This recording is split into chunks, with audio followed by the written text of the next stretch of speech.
everybody. Welcome back to Whiteboard Wednesday. Today we're going to talk a little about memorization. There's a couple of techniques, but first I want to explain the process of what happens when you memorize. I like to think about the idea of digging a rut into the earth. So imagine your brain, okay, and you try to remember something. Here's just this little line here, or like a little rut that you've done, like maybe with a stick. And so it's easy for this little line or that rut to kind of just disappear. So that's what happens with the memorization. When you put that line, a little small little rut there, and then you go back over it, and the rut gets deeper and deeper and deeper and deeper and deeper, kind of embedded into your brain. All right, so that it becomes easier to recall and less likely to dissipate, to be blown away. So that's kind of the nature of what memorization is. So the trick then is, how do we get that embedded? How do we memorize in a way so that it goes right to that long-term memory, deep-rooted rut of memory? So we're going to take a look here on how to approach this, okay, by giving ourselves little hints, but not too much, so that we are, in fact, recalling and going back to that rut, making it deeper and deeper. So here I've got a script here of Hamlet, and we're going to just start with just the first couple of lines of to be or not to be speech. So the way to do that is, first off, the first thing is we're going to write everything out, okay? Like I said, this is just one technique of many. It just seems to be working for my students. So to be or not to be, that is the question. So instead of going to and then looking back and then be, to be, so that's not quite working, right? So going back and forth, it's not laying down that rut. So what I need to do first, when I write it down the first time, is I need to look at it and then remember it here, to be or not to be, that is the question. And then write it down without looking back. To be or not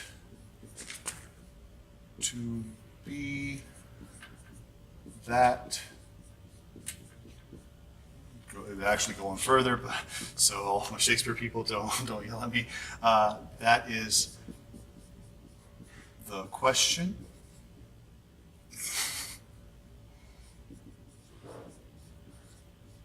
And so I did that right there, all from memory, just that first one. And I go back and check it.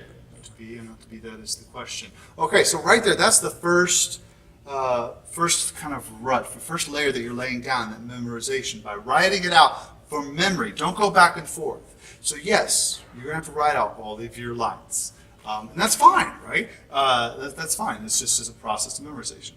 So we've got this first rut. You can look at that and then continue on. Okay? Now, now what we're going to do is, again, we're going to keep writing, but this time we're going to look at this, and instead of writing the whole sentence out, we're just going to write the first letter of each word.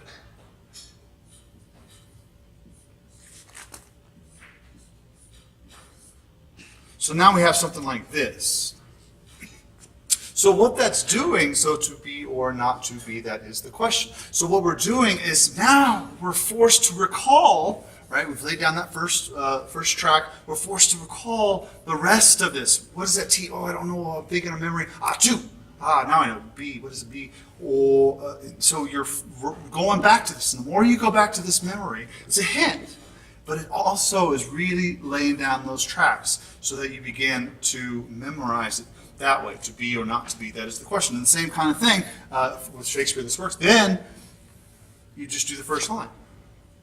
That's a hint. But it forces you to remember the rest of it. So it's basically in steps, this memorization process. Write out the first word. Consider the nature of memory itself as you just lay down the tracks, that rut, dig that rut deeper and deeper, so that eventually it becomes so thick in your brain, it becomes learned by heart. All right, and here is where memorization really takes over. So then it stops becoming words, and then becomes pictures, becomes images. That's what we're looking for when we start acting. We want to look at those images. We want to see those images with specificity, and then relate and reveal those images through our acting technique, which if you remember, it's upside down, but it's right there from last time. Okay, so hopefully that'll help you with your memorization. If you have your own technique, that's fine. Some people listen to it, record it, but this one I find works well to help memorize things verbatim, word for word, and then learn it eventually by heart. So you see those images, yeah. So thanks for joining us this time. I'll see you next week.